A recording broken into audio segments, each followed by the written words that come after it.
Hello,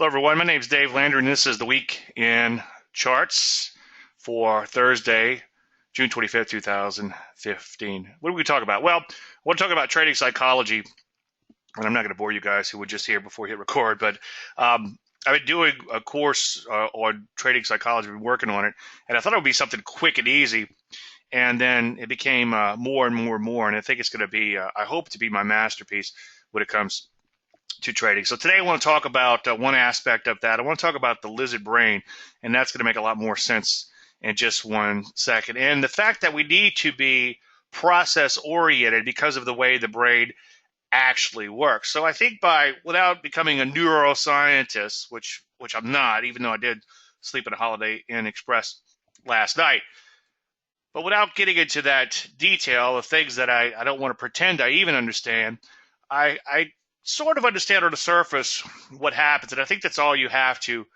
do in order to wrap your head around how your brain works from a scientific standpoint and embrace that. Now, if you have any questions on anything or other than this or trading, start thinking about those now, and if we have time, we'll cover them. And worst case, we'll cover it in coming weeks. So start thinking about that now. If you don't mind, while we're on the slides, let's keep the questions on the slides. And then once we get to the live charts, we can start asking about individual stocks. Just ask about each stock, one stock at a time, and then hit carriage return. And that way I can cover your stock and hit delete. All right. Before I get too far into what I'm going to tell you about, let's just jump right in. The decision part of the brain is your limbic system, and all decisions have to pass through the amygdala, and the amygdala is the emotional part of your brain. Well, the whole limbic system, I guess, could be seen as an emotional part of your brain. Carriage return, that's funny. Hit enter.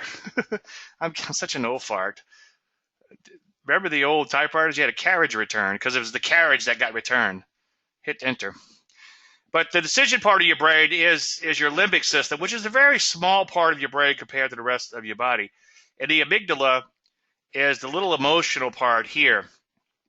And this is where all your decisions come from, or at least pass through when it comes to your brain. And it's been proven, and Denise Schull talked about this, and Damasio is another person who's done a lot of research on it. And I think Schull's research actually comes from Damasio, and his name is Antonio Damasio, and the name of his book is The Socrates Era, Its Emotion, Reason, and the Human Brain.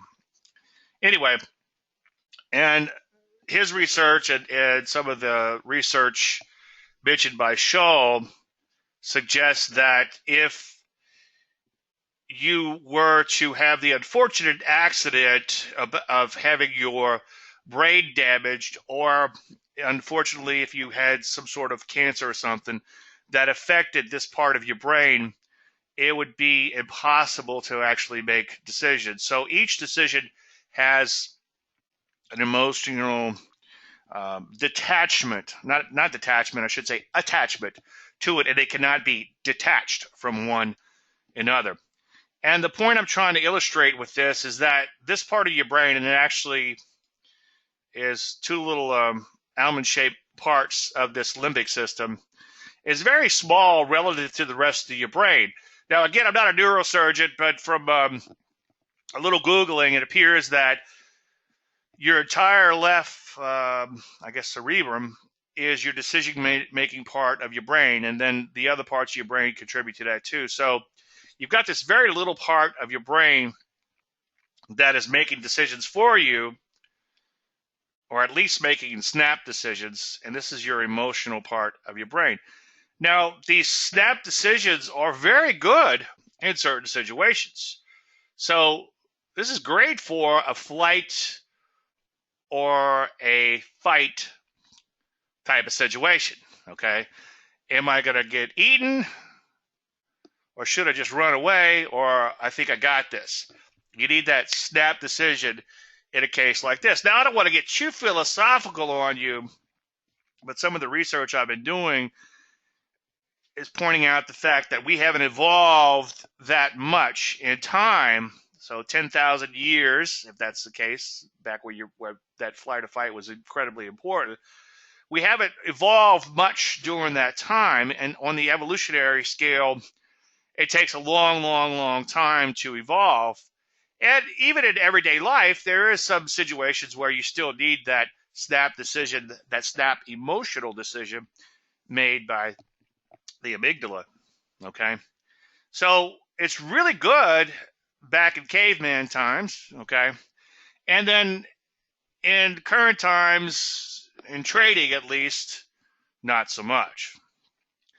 So let's look at what happens when you make a decision. And again, I'm not a neuroscientist, so this is the way I sort of wrap my head around it. And I think I got it pretty close here.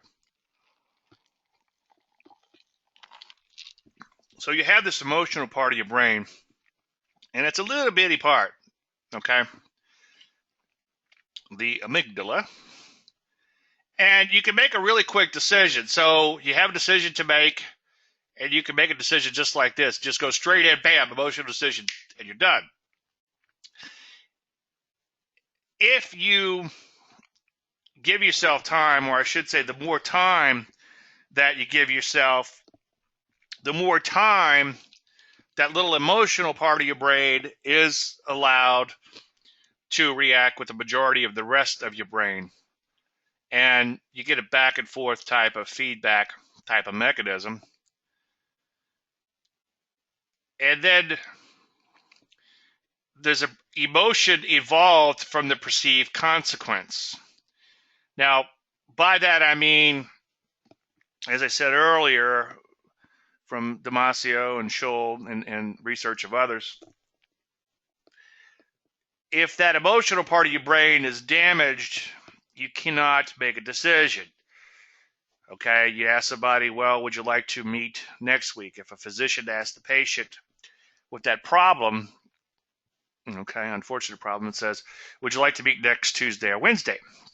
They can go through all the logical reasons why they should meet on Tuesday, and then all the logical reasons on why they should meet on Wednesday. But if there's no emotion between the two, the final decision cannot be made. And unfortunately, they'll go back through the list over and over again, and they can never come to a conclusion because there's no emotion involved with that decision.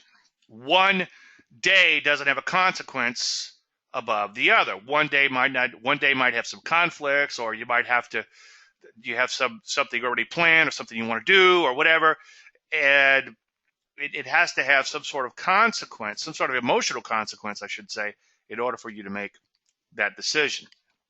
But the point I'm going to try to make today is that the more time you could give yourself in the decision-making process, and as we'll see, it might not necessarily have to be that much time, but the more time we can move in this direction, the further we can get into the logical part of our brain to help us make the decisions. And I kind of see this amygdala as the gatekeeper. Okay, we still have to go through the gatekeeper, but if we're making decisions here, they're going to be much more impulsive than if we're making them back here. Okay, so the point I want to make today is you want to be more process oriented in what you're doing, and then I'm going to say versus goal oriented. Okay. And in the process orientation, you're following a process which is going to help to, I don't want to use the word eliminate because you cannot eliminate your emotions, but to sort of embrace your emotions. So let's look at the process versus goal-oriented things when it comes to trading. Now, keep in mind that in trend trading, the true goal is really unknown. We want to be with a market for a long, long time, at least as long as it appears to be trending and has not ended. Now, this trend might continue for weeks, for months, or even years. Unfortunately, or not. Therefore, we must have a process in place to stay with it if it does and exit if it doesn't. Now, although all decisions are emotionally based, emotionally charged decisions, and maybe that's what we should focus on, is that we want to not eliminate our emotions, but embrace them and control maybe the charged portion of those decisions. So when the stress is high, and this could be because either time constraints or high stakes are involved. So this time constraint thing, and this is from Montier, and this is from a little book of behavioral finance, I think is where that came from. I'm sorry, a little book, Behavioral Investing. And he's quoting research from Klein on this. And these are direct quotes straight from the book. So when stress is high because either the time constraints or high stakes are involved, So the time constraints, that's the point I was making earlier, is that you're going to make these emotionally charged decisions when you are trying to make that decision as fast as possible over here. You're going to be more on the impulse side of this. Obviously, advertisers know a whole lot about how to make us part with our money through these emotionally charged decisions. And keep in mind that, and I don't want to pick on the day traders too much, but the point I'm going to make here is that you're going to be forced to make a lot more decisions in the heat of battle if you're day trading versus if you're position trading. Now, position trading, in my case, would be a swing trade, a trade over a few days where you think the market has the potential to make a nice move over a few days, and then hopefully hang on to that trade for a long, long time, weeks, months, maybe even years if that trend develops. So that kind of dovetails into the other thing is when the information is incomplete, ambiguous, or changing. Well, if you're trying to day trade, that information obviously is constantly day trading, and you're making more and more decisions. And with each decision comes an emotion. And I think we're only capable of making so many decisions, especially during the heat of battle. Okay? So he says when information is incomplete, ambiguous, and changing, and when goals are ill-defined, shifting, or competing. Well, when you're looking at a goal in trading, you will have your initial profit target if you're doing my methodology. And then that other goal is hopefully unlimited, okay? And obviously there will be some limits to it. Sooner or later you will get stopped out. That's a given. But you have to realize that it's by following the process to get there, to get to the ultimate goal, and not worry so much about the goal, because the ultimate outcome is uncertain. And when the ultimate outcome is uncertain, this does add to your emotionally charged decisions. So it was kind of interesting. I went in to get, I actually eat lunch, went in the house to eat lunch, and not lunch, what am I talking about? Breakfast, right before the show. And my daughter was watching Brain Gains, and it's kind of interesting. And they started talking about choosing ice creams. If you have a choice between 3 ice creams or 100 ice creams, or whatever the number may be, it's actually a much easier choice, obviously, to choose 3, and you'll actually be probably happier with just 3 choices: vanilla, strawberry, and chocolate, as opposed to all these different choices. Because the more decisions you're faced with, the more stress and anxiety occurs.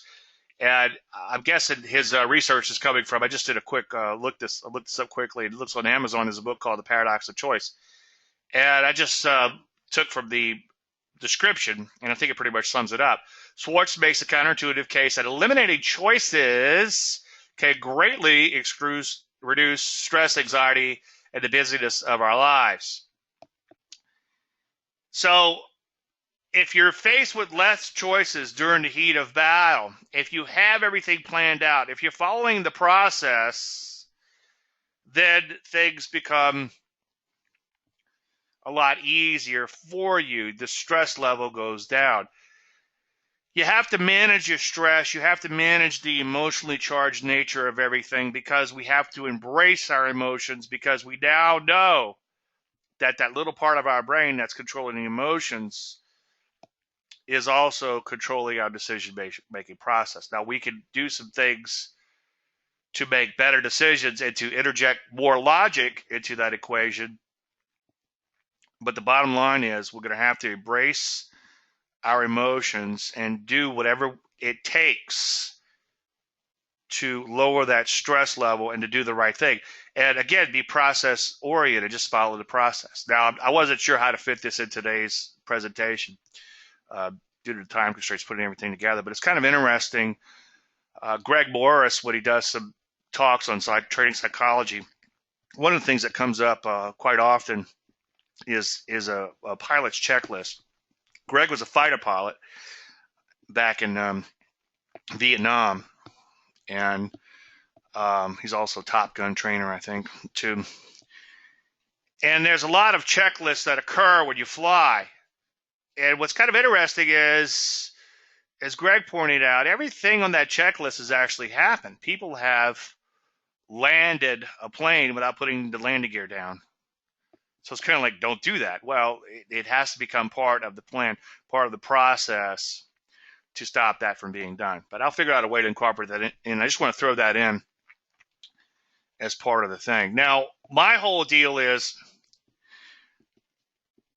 when I'm looking at charts at the end of the day, and truth be told, when I'm looking at charts intraday, I mean, I was looking at everything right before the show, I get a little emotionally charged, and I try to become less and less emotionally charged.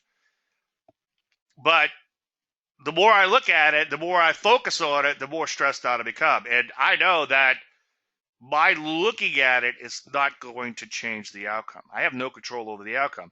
That no control, again, brings up the emotional charge nature.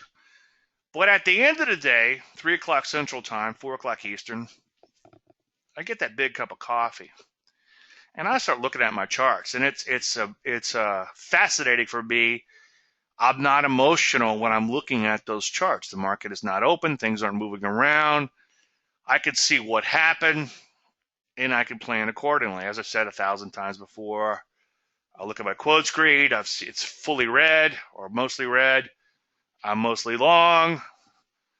I get pissed off. I drop some F-bombs. I go walk around the block, come back all sweaty, and then the screen turns green. Okay? Now, my walking around the block had nothing to do with that, obviously. But the point is that I wasted all that mental energy, and then the market turned around. Now, it doesn't always turn around, obviously. But the more you look at it, the more you're obsessing over it, it isn't going to move more in your favor. So you need to obsess before you get into a trade, not afterwards. So the plan is done before the heat of battle, because once the information begins to change, you can't make a changes. You can't fly by the seat of your pants, I guess is what I'm trying to say. Although many people do.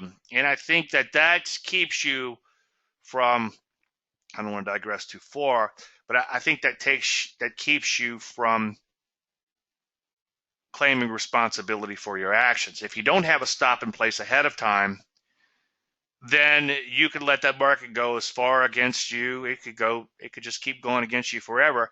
And you never have to admit you're wrong, unless, of course, you run out of money or your broker calls you to put more money in your account. You never have to admit you're wrong as long as that trade is open. Okay? And there is no such thing as a paper loss. A loss is a loss. Okay? You can't take those, I think I wrote in one of my books, you can't take that portfolio to the bank that used to be worth $1 million and now only worth $100,000 and say, hey, I have $1 million worth of stocks here. And they look at it and says, well, it looks like they're only worth $100,000. No, but they'll come back. They'll be worth that at some point. So that's not the reality. The reality is you have the loss. So you have to have that plan in place, and you can't fly by the seat of your pants, and everybody wants to, because nobody wants to admit that they could be wrong. The moment, as I said before, the moment you put a stop in place, the moment you plan for that stop, you plan, or you admit, I should say, that you could be wrong. But getting back to the aftermarket analysis, sitting back with my big cup of coffee. I'm looking at charts. Ooh, that looks good. I think that has potential. I do get a little excited about them, but I'm not emotionally charged in the decision-making process at that point. It's like, okay, where would be a good spot to get in? Where would be a good spot to get out at a partial profit? And by determining that, or by starting the opposite way, where would be a spot where I would be wrong? I could determine where that initial profit target should be. And I map out that plan. And all I have to do, I know, is follow that plan. But I want to obsess before I get into a trade, not afterward. As I've shown 1,000 times before, when you're looking at that chart and the market's closed, all the information in the world is available to you. You can look back in time as far as you want. You could see everything that's happened in the chart. Okay. You can see, is there overhead resistance? Has the stock been trending nicely? Is the trend accelerating or decelerating? Does the stock trade cleanly, or does it look like an electrocardiogram? All these things I preach every week about stock selection. All of that is known. But the moment you actually place the trade and that trade triggers in, then you're stepping into the unknown. And that's why you have to obsess before you get into the trade and not afterwards, and have a plan in place. Now, one thing I've been thinking about a lot is how to train your brain, how to trick your brain.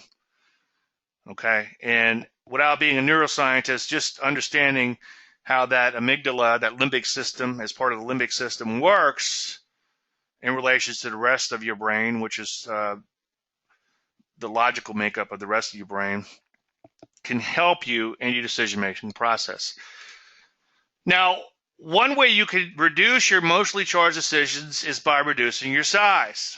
I met a trader a while back, and I told him, I said, you seem to have become successful pretty quick.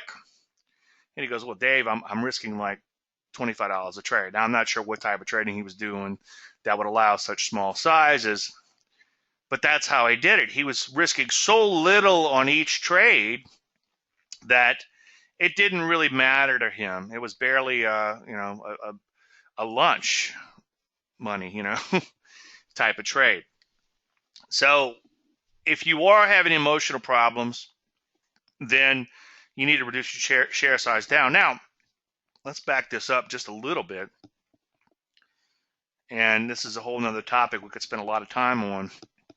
But all of this psychological talk here is under the assumption that you already have developed a methodology, or you have embraced someone else's methodology, and that's what you're doing. I don't want to pick on anyone more recently because it's a very common email that I get, but I got an email a few days ago. It's like, I trade pullbacks, and I'm pretty straightforward in what I do and how I do it. And then I get a lot of emails that are like, okay, Dave, well, what if I did this, and I put a moving average in, and we did this, and put an oscillator in, and I'm working on the system, and all that's great, but you need to define that system and have your own system. And if you want to use my stuff, that's great. There's some guys here that do things a little bit differently than me, but my momentum-based stuff dovetails in. So they're able to take what they do and take what I do, and my stocks are very similar, and they trade their own system. But the point is, you can't be trading when you're still developing your system. You're still trying to wrap your head around your methodology, or even someone else's for that matter. So my answer is like, whoa, you're confusing me. I've spent 20-something years working on and perfecting my methodology, and you need to either do two things. One, follow along with me, or two, develop your own methodology. And if it dovetails in what I'm doing, like the aforementioned clients, then by all means, do what you do, and then use me to provide you with some ancillary research, maybe some stocks you didn't see that might also fit your methodology. So the big talk about embracing your emotions, solving for that, a big part of that is going to be to make sure you have a viable methodology in place that makes sense to you, and you're not trying to create a methodology on the fly, because that's just going to create even more problems. So I guess I should have started off by saying we're kind of at step 2. Step 1 is make sure you have a viable methodology, something that you studied intensely and paper traded, and that's why I always say I've never met an unsuccessful paper trader. Now, one guy did come up to me after a speech that he was unsuccessful, but he's only been at it for a few months. So the caveat is anyone who has carefully studied trading, I've never met an unsuccessful paper trader who has carefully studied trading for a considerable amount of time. It's when the real money goes on the line. So this reduce your emotionally charged decisions by reducing your size. That's saying, first of all, you've already discovered a system that you like and you're going to follow and paper traded it to a point where you feel pretty good. But if you're unsuccessful at a larger size, back off on your size. If you're not following your rules, I should say, at a larger size, and back off on your size until you can. Okay? And I often talk about the importance of money management, the methodology, and your mind when it comes to making a trade. Money management, as I often say, could cure a multitude of sins. If you're only risking a small amount on any given trade, and it's such an insignificant amount, you should not let yourself become emotionally charged by that. Or even if it does, you should recognize that you're getting emotionally charged by that. Again, slow that decision-making process down, follow the process, and realize, like, okay, well, I'm only going to lose so much, so I'm going to follow my plan. And then it's like a muscle. You need to slowly build from there, then slowly increase your position size. Now, I don't want to get too far bogged down into the money management and as it relates to the emotionally charged decision process, but let's just say you're risking 0.25% of your account on every trade. Well, once you become successful at 0.25%, don't jump up to the 2% maximum that I preach. Okay? Go maybe up to 0.5%, and then build that muscle a little bit more and get better and better until you're successful at 0.5%, and then slowly bump it up. The problem is if you bump it up from 1/4 to 2% overnight, and there's two things can happen. Your next couple of trades might look like this, and you print money, and you'll start feeling like God.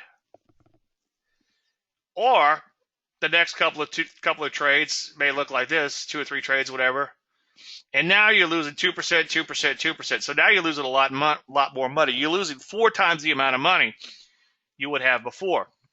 So here you might feel like God, and here you might feel like somebody needs to go out and flip burgers, okay? But if you just kind of bump that size up, and if you get a few winners in a row or a few losers in a row, it won't go to your head as much. So you have to bump that size slowly. You have to work that muscle until you acclimate everything and adjust up to a higher share size. And the other thing too, and again, not to digress too far, don't start at a 0.25% and say, oh, I'm going to go ahead and jump to 2% because I'm successful. And then you get whacked on the trade, so you lose 2%, so now you're down 2%. So, better go back to 1/4%. Okay, so you're at 1/4%, and then let's say you make a little bit on this trade. Okay. Well, now you've lost 4 times the amount before, and this time you're only going to make 1/4 of the amount. So it's going to take 4 trades to make up for this loss.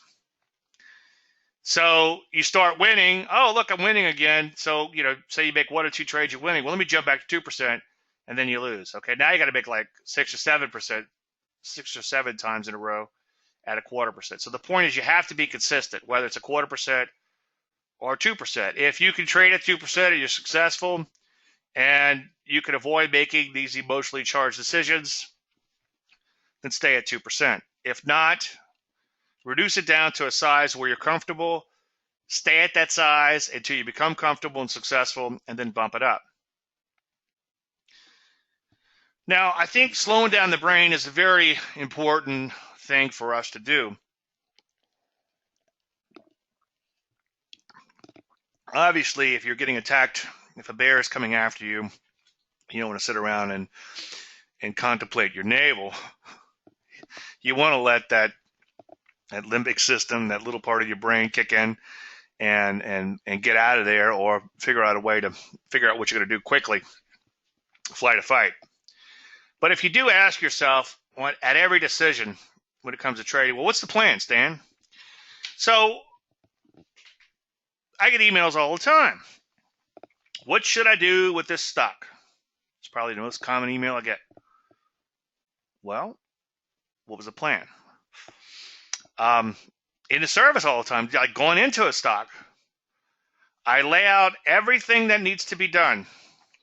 Here's your stock. Here's your entry. Here's your stop if triggered. And here's the initial profit target. And every day I'm going to tell you where that stop should go if there's any changes in it at all. Laid out the entire plan every day. Dave, where should I get in this stock? Well, you have an entry. Well, where should I place a stop? You have a stop. You place it where I told you to place it. Well, I missed this one. Well, why did you take it? Well, I don't know. I didn't like it at the time, whatever. But now I want to get in. Well, now you're faced with another decision. And the more decisions you're faced with, and now you got a moving target. Okay, stock's up 5 points from where I said to get in. If you get in now, what's your plan? You don't have a plan. So no matter how much I do the planning, people can't follow the plan. And then it's like, as much as I preach following the plan, I get emails all the time from people in stocks that are down 20 points, 30 points, sometimes 50 points from where they got in. And my question is always, what was your plan? Well, obviously they don't have one. I'm trying to make them admit that they don't have one. But on the next trade, on the next 100 trades, on the next 1,000 trades, you need to have a plan going in. Again, obsess before you get into the market, not afterwards. So always ask yourself, what's the plan? And this is one way you can kind of slow yourself down. It's kind of like, what should I do? You're in a trade, like, well, what should I do? And don't say, oh, I'm up a bunch of money. I better take that money so it doesn't evaporate. You monetize that large amount of money. One thing that's kind of interesting is I never really thought about it, but there are good problems to have in trading, but there's still problems nonetheless. You're up a bunch on a position. You're like, well, I better lock that in. I better lock in 100% gain. Well, as I preach, if you lock in 100%, you'll never get 200%. And if you lock it at 200%, you never get 400%, and so on and so forth. So when you find yourself at that, let's say it's a good problem to have, you're up 100%, and you're feeling the urge to take that 100% off the table. Now, I'm assuming that you already took partial profits like we discussed, or we often discuss whenever we enter trade. There's always a partial profit goal in mind just in case things don't materialize, and I can elaborate on that in a few minutes. But the bottom line is, provided you already took the partial profits and you're trailing that stop higher, and that's your plan, then you need to follow your plan. So if you're up 100% and you think, let me think what I should do. While you're making that decision or the heat of battle, things are changing. All those problems I talked about earlier are beginning to rear their ugly head, and you're monetizing those gains, mentally monetizing, I should say. At that point, you need to stop and say, what's the plan? So you need to actually maybe slow your brain down. I was thinking about this right before the show, by physically referring to the plan. And I think that probably a good thing to do would be to print out your actual trading plan that had a stop in it, an initial goal, and not just use an electronic spreadsheet or something. Actually have a physical piece of paper that you actually have to reach for, grab, and look at. And that's going to involve multiple parts of your brain. It's also going to slow down that little lizard brain system that we all have to work through. And you say, oh, well, the stop is here. So a lot of times people ask me, what to do with this stock? Well, the stop is here. If it's something I recommended, last night the stop was there. That's what you should do. Well, Dave, it's gone sideways. What should I do? Well, my belief is that you don't exit a trade until you're stopped out. As many times as I've put out a dead money report, as soon as a stock underperforms a little bit or doesn't go straight up, I get emails. Dave, we should exit. It's not doing anything. Well, do what you want, okay? But the original plan, the original system is to stick with it until proven right or wrong. And then the emails come in. Well, how long? I don't know, 10 years, 20 years, 30 years. Okay, obviously you're going to get stopped out long before then, but you have to follow the plan, and you can't let the new decisions come into place just because the market is not cooperating with you and operating on your time frame. Now, the question is, one thing I was thinking about is, but wait, if things are really crazy, will I have time? So if things are kind of going a little crazy in the market, will you have time to refer to that plan, to slow your brain down, to get to the logic part of what should be done, and kind of settle down those emotions a little bit? And it seems like maybe the heat of battle you won't, but all it takes is a few seconds, believe it or not, okay? How many times, and I was guilty of this over the weekend, and I think we all are, but how many times have you kind of snapped back at your spouse and said something emotionally, and then you're like, oh, I shouldn't have said that. But that comes out like that.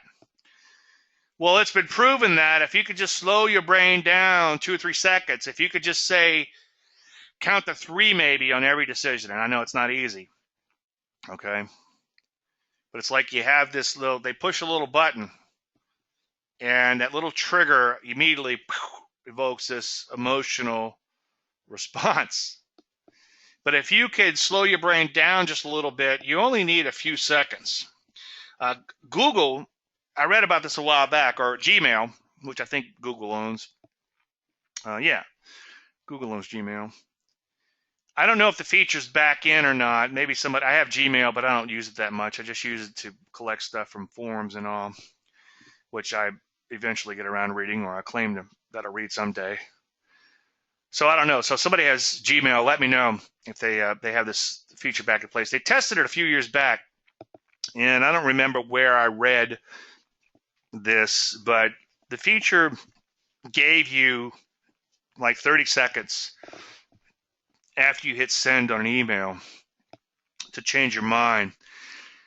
And I don't have the exact statistics, easy for me to say, as to how many emails were undone, okay, or hit that undo key, but it was a lot. It was like an overwhelming number. I think it was like something ridiculous, like 70% of the emails, because the person was given that few seconds to think, do I really want to send that email, okay? What I do, if I ever find myself in a pissed off response in an email, is I write that 3-page nastygram, and then I save it to drafts, and that slows my brain down a little bit, and then I chill out a little bit, go get a cup of coffee, have lunch or whatever, and then after lunch, 99.9% of the time I delete that email, okay? So they proved, or these neuroscientists, I guess, or psychologists, got all excited about this evidence, this statistical evidence about how we'll change our mind if we're given the time to reason things out. So we do make these snap decisions, but we can undo that by just slowing down a little bit in our decision-making process. So, count to 3 before a reply to your significant other, and your life will get a lot better. I mean, it's not if they're asking you what you want for dinner or something like that, but if you feel that little trigger hit you, something that kind of makes you immediately mad, or this you feel that emotionally charged response coming out, count to 3, okay?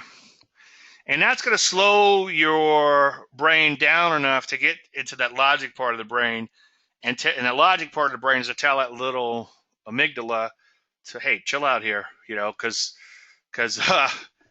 what's the old country song? Too hot to golf, too hot to fish, and too cold at home.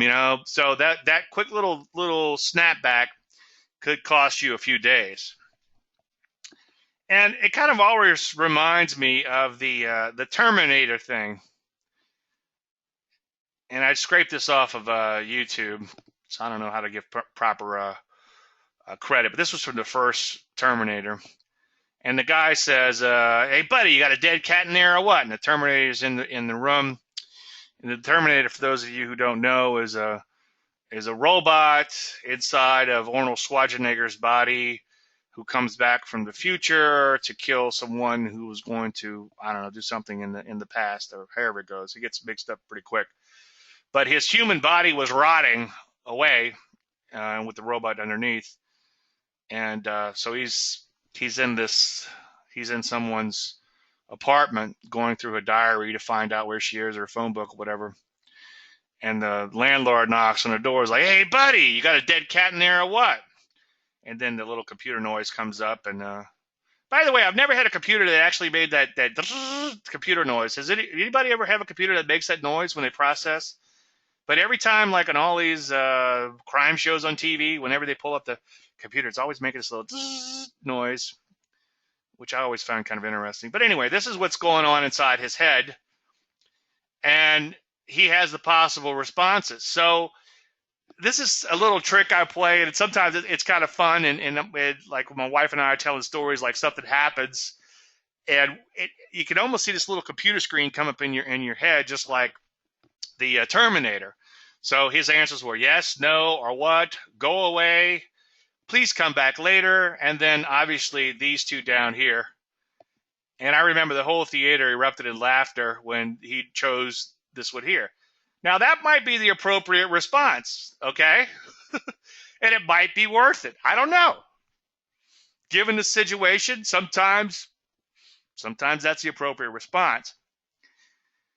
But the point I'm trying to make, and believe it or not, I do have one, is if you slow yourself down and let your logic part of your brain kind of wake up a little bit, you're not going to make those emotionally charged decisions. And you refer back to the original plan and just follow the original plan. So try that little Terminator type of thinking. Now, one thing that I've been thinking a lot about lately is excite the amygdala ahead of time by a reward for following the plan. Okay? Just do this exercise if you're having any trouble trading. On your next trade, on your next 5 trades, or your next 10 trades, provided, of course, you got a viable methodology in place. Okay? Sometimes the market just gets choppy. Trend following just doesn't work too well. Okay? You have to wrap your head around it. That's another lecture in and of itself. That goes to the methodology and wrapping your head around that. But assuming you know all these things, and if you're just making these emotionally charged decisions, then do this. Follow the plan. Follow the exact plan. Now, regardless of the outcome, good, bad, or indifferent, you're going to reward yourself if you follow the plan. Now, if you didn't follow the plan and make money, that doesn't count. You have to follow the plan and reward yourself, and think about that reward. So, and I'm not saying go out and buy a new convertible. I'm saying treat yourself, although it might be cheaper to do that than to continue to lose all your money trading. But just a small little reward, something that might excite you, a good meal, okay? Or treat yourself to a round of golf, maybe treat yourself to a massage. Obviously, you ladies, treat yourself to something that you're not very excited about doing, like your own pedicure or whatever. Treat yourself to a pedicure, okay? do something, and it could be something small. It doesn't have to be something major, but do something small and know ahead of time you're going to do that if you follow your plan. And this is going to slow down your brain a little bit too and help you make that right decision. Like, oh, wait a minute. If I follow that plan, I'm going to get that, I'm going to go to my favorite restaurant, okay? Or I'm going to go play golf or go fishing or whatever, get a massage, pedicure. And it also brings you back to the process. So again, you want to be process oriented. So it'll bring you back to the process. The other thing that I've been doing over the last couple of years, since I've learned about these emotionally based decisions, and all decisions are really emotionally based. If you boil it all down, it's all got to go through that little gatekeeper in there, okay? That amygdala. Is I've started embracing and recognizing and becoming very cognizant of all of my emotions in everyday life. My lunch choice. Man, I really could go for some fried fish today. Okay? Little gas station down the road's got some really good fried fish, fried catfish. Well, I've been having a bit of a sodium issue lately. My doctor's on my ass. I've got some issues, and I don't want to get too far into that, but okay, so now I'm thinking, I start thinking, well, that's going to be high in sodium, and I'm not supposed to have the sodium, and then it becomes, it's the emotions of the excitement of that good tasting catfish, that wonderfully fried catfish, and how great that's going to taste, as opposed to the repercussions and the emotions involved with it. Now, I don't want to digress too far, but the point is, just embrace your emotions, to exercise or not. You're like, oh, just think of the feelings that you're kind of going through where you're going through these mental choices, okay? And the more you learn to embrace your emotions in everyday life and recognize those emotions are in control and to some extent controlling you, the better off you're going to be when it comes to trading, okay? Chase says, I find it much easier for me to follow your plan when it's my own, and I find myself tweaking it and make a mess. This is a new weird for me. Well, I think that experience will. You have to be careful if you're. This is where we could go off on quite a tangent on this too. I think it's human nature to take something that works and mess it up. Okay,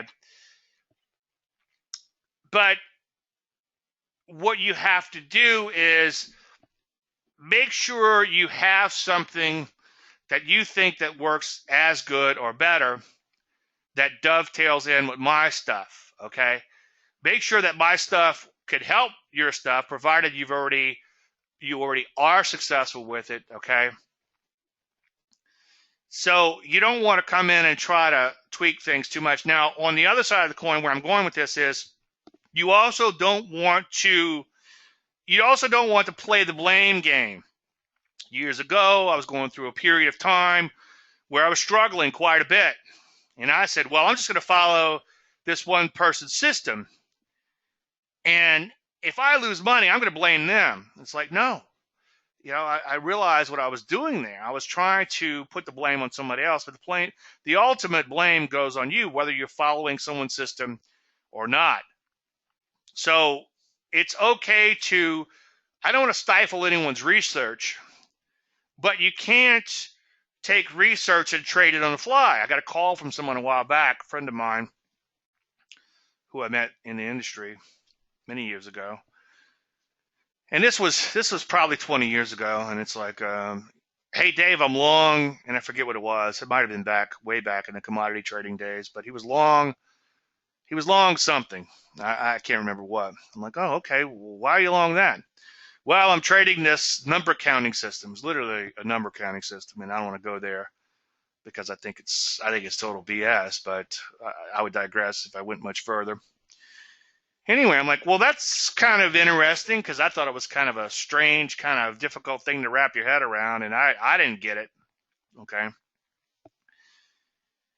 And I'm like, okay, well, how long have you been doing that? Well, I just read it a few minutes ago. So he read something in a book, saw it on a screen, and then put his hard-earned dollars at risk.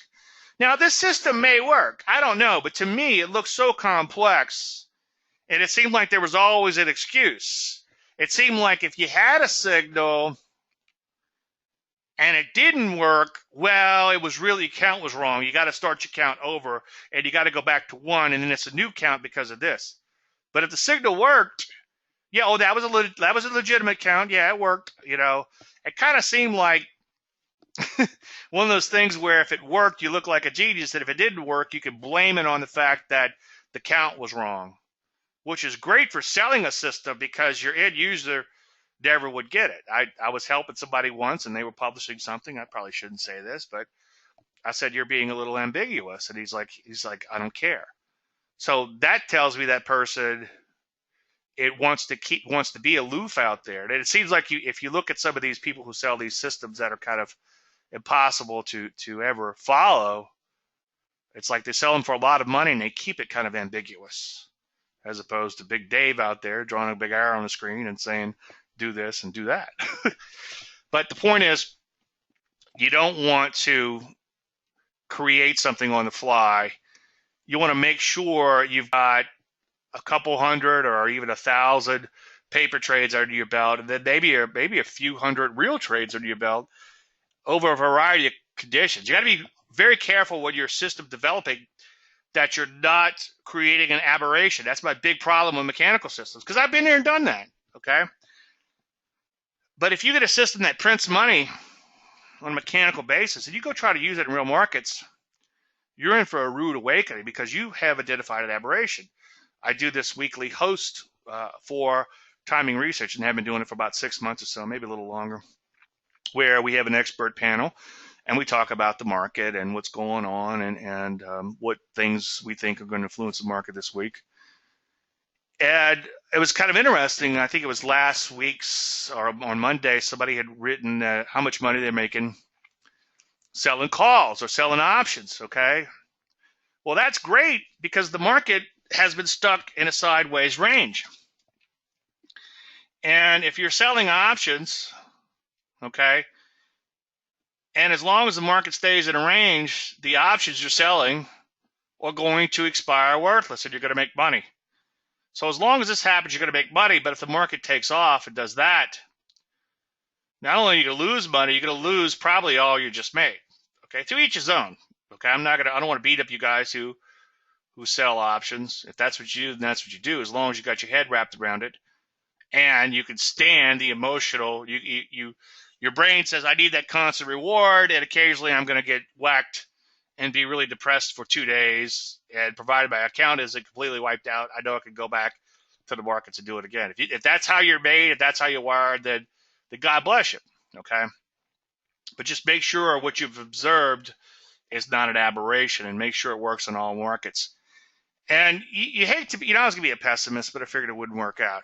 But you hate to be a pessimist, but it seems like the longer you're in this industry, the more you think what could go wrong, as opposed to the excitement of what could go right. And it's kind of a bummer, but I think that's very important. So if you are selling those options, or if you have identified some sort of system that's printing money, just make sure that it won't always be that way, okay? Phil says, on noise, how do they record explosions in space? As there is no atmosphere, there should be no sound. Okay. All right, Phil, you might have to break the joint in half. You lost me on that one. On noise, how do they record explosions in space? As there's no atmosphere, there should be no sound. Where are you going with that, buddy? Phil lost me. All right, Leon says, Google's introduced the feature of Gmail up to 30 seconds on unsend, but only on desktop mail, not Gmail app. Okay, so they brought back the Gmail thing, and it'd be interesting to see what the statistics are going to be on those unsent emails, because the emotions will kick in. Okay, I think that's enough pontification on psychology. Any other questions, thoughts, complaints, amusing anecdotes? Still have my special up and running on my service. If you scroll down on the service page, there's a $7 introductory order that is still in place. there. This webinar is old. I do have a webinar on Tuesday, and what day is Tuesday? Anybody know? It's just keep an eye on my website. So next Tuesday there's going to be a webinar, and I'm going to get back to IPOs. So if you get a chance, check out the countdowns on my website. I'll get it put up later today on that. Okay. And of course, check out my store. Go to products on the homepage, or go to this direct link. All right, let's hop into the charts, and I want to take a look at the overall market first, and then I want to take a look at the sectors, and then of course we'll take a look at your individual stock picks. So start giving me your stock picks now, and as soon as we get through covering the market, we'll get to those.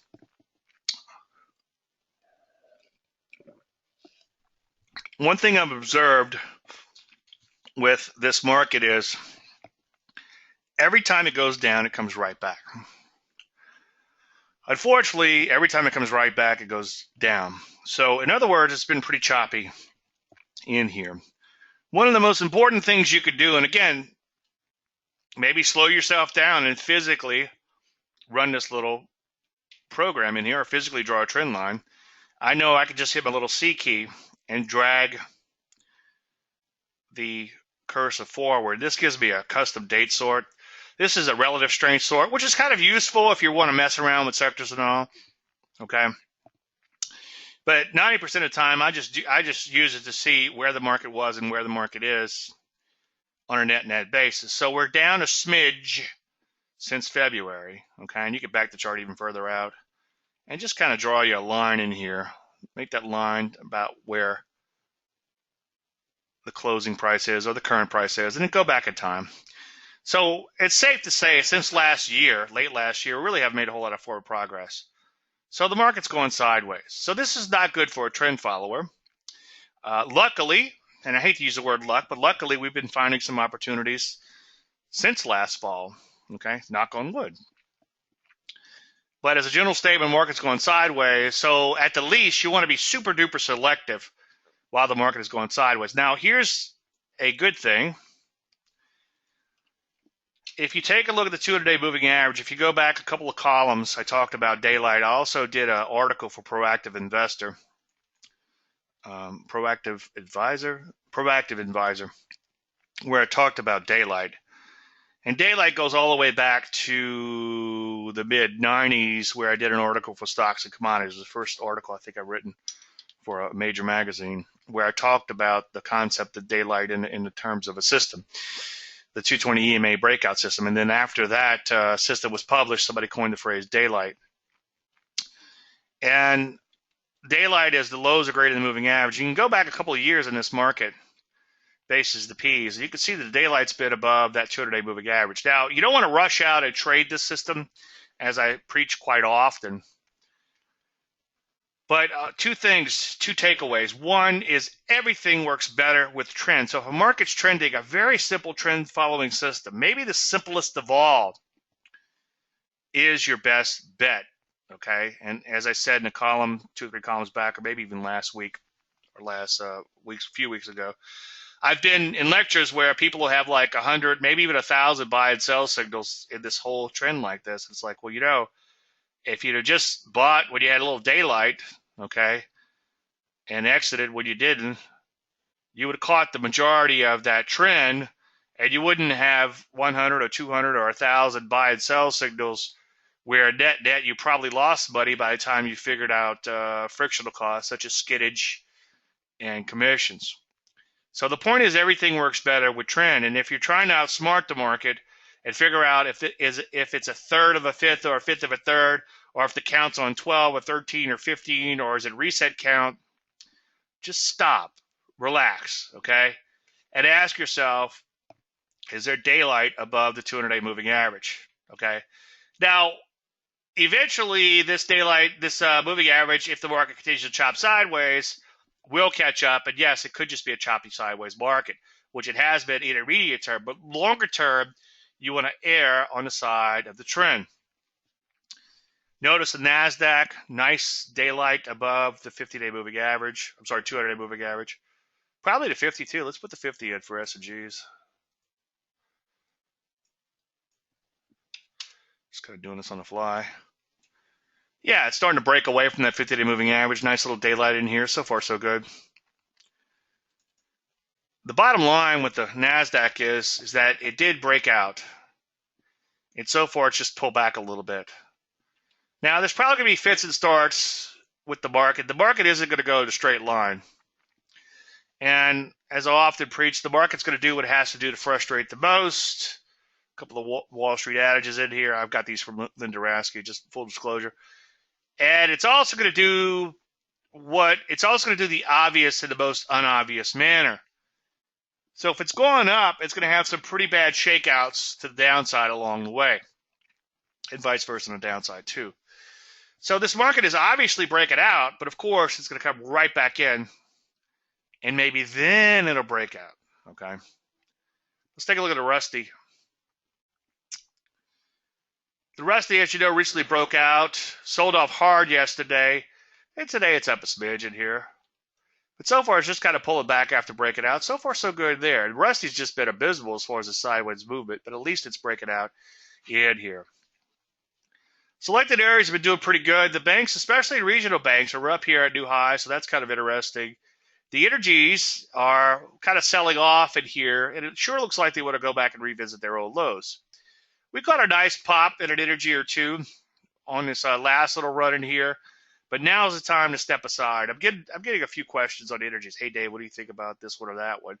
It's like, well, let's just sit on our hands a little bit until this market can improve overall. Unless, again, the litmus test is, do you really, really, really like a setup? But if you do, and you can honestly say it fits your methodology, and let's talk in terms of my methodology, or at least a trending methodology. If the market's really trending and it's looking pretty good, then by all means, go for it, irregardless of what's going on in the sector. But ideally, you want the market to be headed higher, the sector to be headed higher, and the stock to also be headed higher before you run out and buy it. We're long USO, full disclosure, in the model portfolio, and it hasn't done much lately. We did get that initial profit target out, and now we're just kind of sitting on our hands, waiting for something to happen. Hey, Dave, it's dead money. Well, it's okay. We'll sit on it until something happens. So we either get stopped out or to scratch, or it takes off. But right now it's going kind of sideways. So ideally, even though the energies still look like a major bottom to me, and energies to me, at least the oil, the underlying commodity, I should say, oil, looks like an easy double. Okay, back up to these old highs in here. I wouldn't rush out and buy the energies until the underlying commodity can begin to prove itself again. Metals and mining I find very interesting. I'm kind of a gold bug at heart, I think. But I've learned to try to put those emotions aside a little bit and just believe in what I see and not in what I hope. So in the metals, you can see they've come down here and they're kind of scraping bottom again. And to me, it looks like it's going to be the mother of all triple bottoms. Now, the best thing you could do is read a lot about classical technical analysis, and the second thing you could do is don't rush out and use any of it, okay, until you fully understand it, and then make sure you have some sort of trigger, because a double bottom could become a triple bottom, or it could become a false bottom. There's all kinds of things can happen, but wait for some sort of trigger. Like back here in the metals, I think we had a little bit of a bow tie or something that happened, or some individual issues that it was worth a shot. Steel and iron, I think, was taken off back then. So it was a double bottom, and then we had a bow tie. So wait for some sort of signal after you recognize a classical technical analysis type of pattern. Here's a gold. Gold looks like kind of a quadruple bottom. See what did I just say? Triple bottom could become a quadruple bottom, which is great, but you don't want to rush out and trade it until you get some sort of signal, some sort of setup. Let's take a look at bonds. Bonds have been a bit of a fly in the ointment for the market. Bonds down, as you know, rates up. The good news is they're stabilized a little bit in here, but as you get a big blue arrow so far, still points lower. So hopefully, and here you use the word hope when it comes to markets, but hopefully the market will get to stabilize soon. As you would imagine, some areas like real estate not doing too well based on bonds, kind of retraced up to their overhead supply. and now they're down here hitting new lows or on their way to new lows. So you obviously want to stay away from real estate. Somebody sent me a setup a couple days ago. It was a REIT. Hey, Dave, want to buy this REIT? Well, okay. Do you really, really like that setup because you're fighting the tide? Okay, and then the market hadn't broken out yet. So you're fighting the tide of a sideways market overall, and then you're also fighting the tide of a down market. So I guess there's no tide in the overall market, so it's not going up or down, but the underlying sector is imploding. So you want to stay away from that. As you would imagine, with the market at new highs, some sectors are at new highs. Drugs just hit new highs, pulled back a little bit in here. Biotech just banged out new highs. Now they're pulling back a little bit in here. Health services are at the process of banging out new highs. In fact, this data is about an hour old, but you can see as of an hour ago, they're up at new highs. So far, so good there. Selected areas within health services, healthcare plans, home health, at or recently at new highs. You see home health pull back a little bit in here. Back to the downside, transports look abysmal. As you can see, they've kind of retraced back up to their prior trading range in here. Now they're beginning to sell off again. I'm not a Dow theorist, but I do think that it is a positive. I don't think you can completely ignore the transports. Somebody, I think it was Doug Newberry, pointed out that the semiconductors or the transports of modern day age. Well, I agree to that to some extent, but you can't completely throw out the transports. But I don't get that excited about Dow theory. Dow theory says that you watch the transports to predict the markets, and it might eventually pan out in this particular case. You do have to watch everything. You can't ignore everything, but you also can't put too much emphasis on any one sector. You can't just say, well, I'm going to trade the transports. If the transports are headed higher, then stocks are headed higher. But if the transports aren't going higher, I'm not going to trade stocks. Because you might miss a lot of opportunities if you did that. Okay? So don't get too excited about the transports, but obviously it does score as a negative, and you can't completely ignore it. As you would imagine, a lot of areas, retail, SIBI, I'm not going to go on and on these areas because you can look at them on your own. But a lot of areas like the S&P 500 are still stuck in a stupid sideways range. The good news is recently retail, SIBIs, and quite a few other areas did bounce off the bottom of their ranges. And so far, those ranges have held. The only one that really didn't hold, obviously, would be the semis. Okay. Now, let's take a look at, let's go ahead and jump out to your stock picks. Okay, Greg wants to know about YDLE. Let's take a look at that. It looks okay, but I do see a problem. And this is a relatively new issue, so I tend to be a little bit more lenient and less of a perfectionist when it comes to these new issues, because you could argue that there's a setup today. I can't talk about the setup. We'll talk about it next week. That has done something similar. That's an actual setup for today. That's mentioned in my trading service.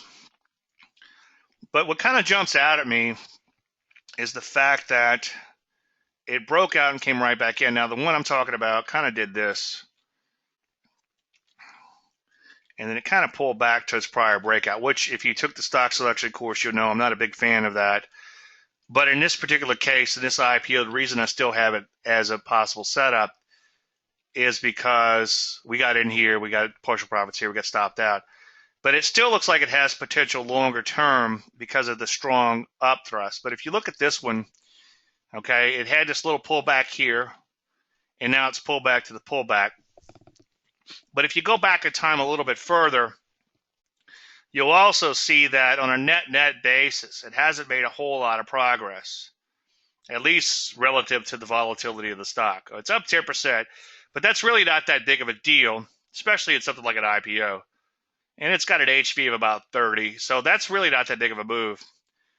So I would pass based on the fact that it's pulled all the way back to this prior base in here, and on a net basis, it hasn't gone anywhere in a long, long time. Now, do keep it on your radar. If it starts banging out new highs, maybe look to play pullbacks along the way. James wants to talk about NQ. NQ I like. This is one that I've been kind of noodling with, kind of thinking about trading. So good eye on that. James, I don't know if you got that from my Landry list recently or not. It seems like lately I've been putting this stock on my Landry list every day. I don't know if you go back in time. Let me see if I can find it. Let's see. And then right before I publish, yeah, 622. You can see it was on my Landry list a couple days ago. But it seems like last few days, that 622 that was published Friday night, I think. So last 2-3 days, I've been putting this on my Landry list and then taking it off. I've been putting it on because if you zoom in, it's quite beautiful. You've got this beautiful base in here. You got this nice persistent move higher. There's some acceleration in this move higher too. It kind of took off kind of slow and then bam, began to accelerate higher. I bet you $100 is a bow tie in here. Oh, look at that. Look at that beautiful little bow tie in here. It's got all the makings of an absolutely fantastic setup, okay? Percentage-wise, what is this thrust from lows to, let's measure the like right there, 75% higher, which is a little ridiculous, but not incredibly ridiculous. It's not like it's going up 500% in 5 days. And now it's pulled back sharply. You want a sharp pullback, okay? So this is a beautiful setup. So James, fantastic eye on that if you found it on your own, or even if you are picking it off the recent Landry list. But every night I take it off the list. Why? Just got all this overhead supply to deal with, okay? So even if it does begin to rally, human nature is going to put a kibosh on this stock, or put a little overhead supply on it. It's going to be hard for it to get past this. So for me to get excited about this one, it's got to have to get past $8 a share, believe it or not. Now, I mean, if you got $8, if it got up to, let's say, well, let's even to this bottom of this resistance, let's say if it got to 7 or so, that's still a pretty good ride as a swing trade. So I can't fault it as a swing trade, but going into a trade, I like to obsess, as I preach over and over again. And through that obsession, I want to make sure that the trade has the potential of unlimited gains, okay? So if I have overhead resistance just above the market, I know that there's a chance it's going to hit that overhead resistance. Remember, those little bars, there are people behind those bars, right? So that represents the trading of people. The trading psychology, or technical analysis, I should say, boils down to taking advantage of the emotions of others while embracing your own. And you're reading those emotions through the chart. There's no rocket science to it. A lot of people bought in that area, and a lot of people be looking to bail out. Okay.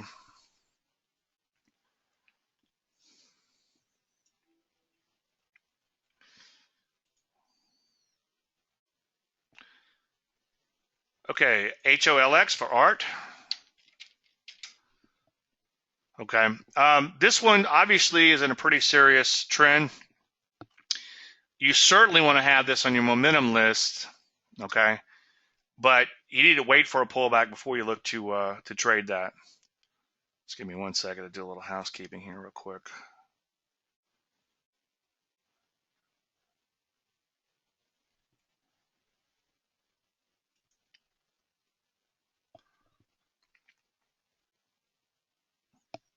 So yeah, Art, wait for that. Wait for that to pull back before looking to take a trade.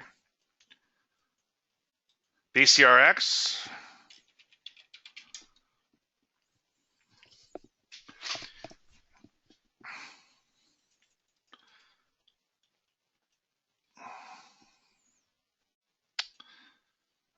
Okay. Yeah, I want to get my list up so we stay off the list. This one's pretty interesting until you back the chart out. It's not as exciting once you back the chart out. You can see it's kind of wide and loose. And when you zoom in a little bit, it looks pretty darn good. You've got kind of a persistent move higher, a pullback, and then acceleration higher, and then a pullback. So that looks fantastic. I think I would pass because you're just barely getting past this old high in here, and it is kind of wide and loose. But shorter term, I agree with you. It looks pretty darn good. Greg, I can't talk about that one. That's on the that's a setup for today in the service. Greg, you're on the service. I'm sorry I can't talk about that, but email me if you want to talk about it. We can do that. But yeah, if it's on the service, I like it. It's so funny. It's like I recommend. I'm not picking on you, Greg, but it's like I recommend something, and then I get an email. Dave, do you like this one? It's like, yeah, I recommended it. I wouldn't recommend it if I didn't like it. I guess that's human nature to doubt things. Take a look at the HV on this one. It's got an HV of 16.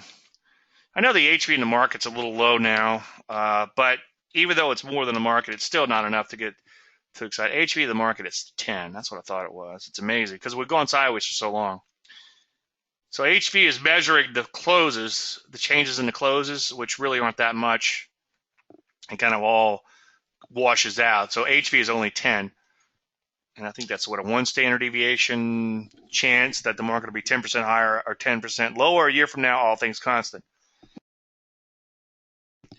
As you know, all things aren't constant when it comes to the market, but it does give you an idea. And this stock doesn't trade much more, bounce around much more than the overall market. I know those numbers get a little skewed when you're looking at 16 versus 10. But Dave, the HV is 60% higher. Well, not really. I guess it's 6% higher the way HV is measured. I don't want to get myself into trouble with the math. But I'd rather trade a stock where the HV is much higher than the market right now, at least twice or 3 times the amount of markets where I'm finding the most opportunities. And it just kind of broke out in here and came back in a little bit. So this is only like a 2-point move higher in this breakout. And as I often preach, and in fact, I'm writing an article. It's due Monday for Traders Magazine, so I got to get off my butt and do it. But I think last week, a week before, I talked about better the devil you know by trading more volatile stocks. And one of my arguments is that at least with a volatile stock, you know it moves around a lot. You're going to have a wider stop, but you're going to trade fewer shares. With a less volatile stock, you're going to have a tighter stop, which sounds good on paper, but unfortunately, you're going to have to trade more shares to make it worth your while. Okay? And then in doing such, you're going to risk more of your account should something bad happen, and something could happen. I don't know. I mean, I don't want to speculate, but let's say ISIS hacks into MasterCard's computer system. It steals everyone's MasterCard number in the United States. I mean, God forbid. Let's hope nothing like that happens. But something bad could still happen. And it doesn't have to be something like that, like I talked about before. The CEO could decide he wants to shag the secretary. The secretary is not too keen on that idea, So I would avoid it. HV is too low. Plus, you really don't have much of a trend. I mean, from, let's measure something here. Let's look at the last. So you're going up 1.4% in, what's that, about a month and change? I mean, we had stocks. I mean, look at some of the ones we're trading. I mean, like this one here, going up 66% in the same period of time in a month and change, right? So notice the HV much higher. This is the type of stock we're trading as opposed to something that's just going to kind of sit around. CIEN for Howard. Yeah, it looks pretty good, Howard. Let's back the chart out a little bit. It's a big, thick stock. There's a little fluff back here. That's far enough in the past. I wouldn't worry about it. You're almost to that height, so that's okay. It's not bad. This move is okay. It's not a huge move in here, but it's a decent move relative to the volatility of the stock. It's okay. It is a persistent pullback. I'd like a little bit more pullback in here, maybe just a little bit more knockout. But it certainly looks okay, so good eye on that one, Howard.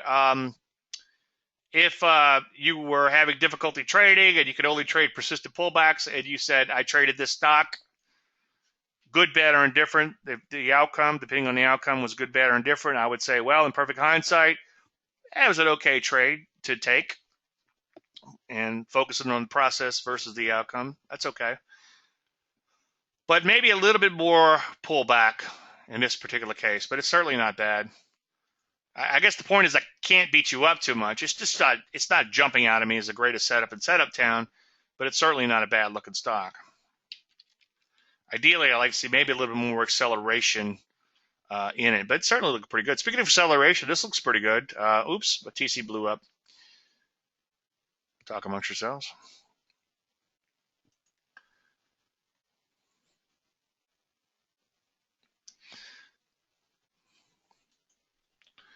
I guess while we wait for that to come back up, let me just show you what I mean by acceleration. That was a decent setup again, Howard, but I like to see a little acceleration happen too in an ideal world. So persistent pullback, we're just looking for persistency, which means it tends to go up day after day after day. You can kind of, as Bill McKinney calls it, center line, a trend line. I call it just drawing a trend line through the bars. But ideally, in an ideal world, you have persistency,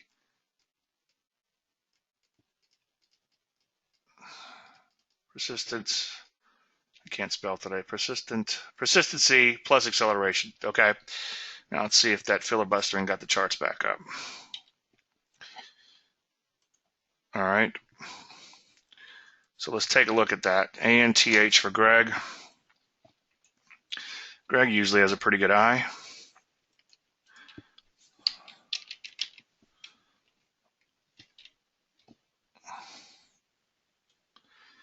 All right, before we pick it apart too much, let's just say it looks like it's worked its way higher.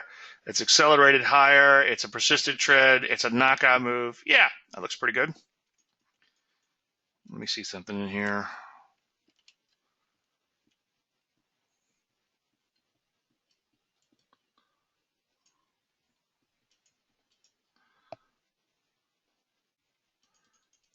It's a little crazy in that it's ran up about 100% over a short period of time.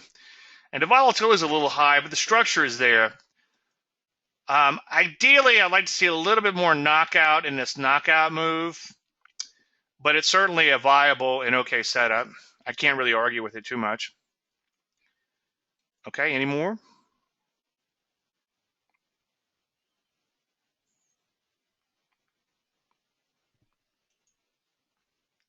Well, while we're at an impasse, oh, here we go. Well, Don's here. What does Don want to know about? What could Don possibly want to know about? Well, it's taken this stock 3 months to go 1 point, and that 1 point is down. Okay, so 3 months to go 5%, HV of 14, but something bad could always still happen. Okay, so take a look at this. This is going to be my poster child for something bad happening. So it takes this stock 3 months to go 5%, but in 1 day, it could drop more than that. So this is a poster child, or a pretty good idea of why you got to be careful trading these stocks that aren't that volatile, because something bad could always happen. So in 1 day, the stock moved more than it moved in the past 3 or 4 months. So yeah, that's nothing for me here. It's wide and loose. It's still headed down. Oh, we've got a new influx of people. Calvin, I can't pull that one up on this computer because it's Toronto. Is there an American equivalent? F is a short here. Yeah, I think it's. I hear you, but I'd be careful shorting it, Phil. I don't know. Yeah, if I had to short something, I would much rather short a lower volatility, more efficient stock. We're short UAL right now, for instance. And I don't know, HV's up there pretty much, but it is a more efficient stock. Okay, because the explosions are much more dangerous to the downside than the upside in these lower volatile stocks. But there's always still a danger that if you're trading a less volatile stock, that it could have that so-called black swan event, as Talib calls them. Yeah, I hear you, Phil. Phil's trading a 50-day moving average off of that. I hear you. Let's just punch it up for S&Gs. Let's throw a 50 in there. So 200. Yeah, I gotcha. Yeah, Phil likes to. This. I don't know if this is his exact system, but I know he likes to look for that daylight and a little throwback to the 50 to short it, which is a viable thing. Everything works better with trend. That's a good little trend following system.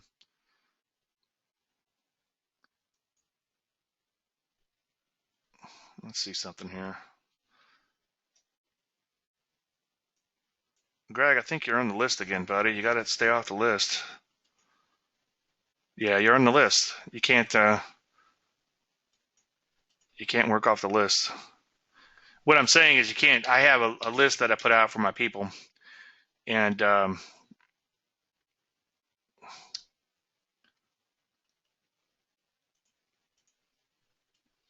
don't want to talk about those stocks. Okay, we can't out of the.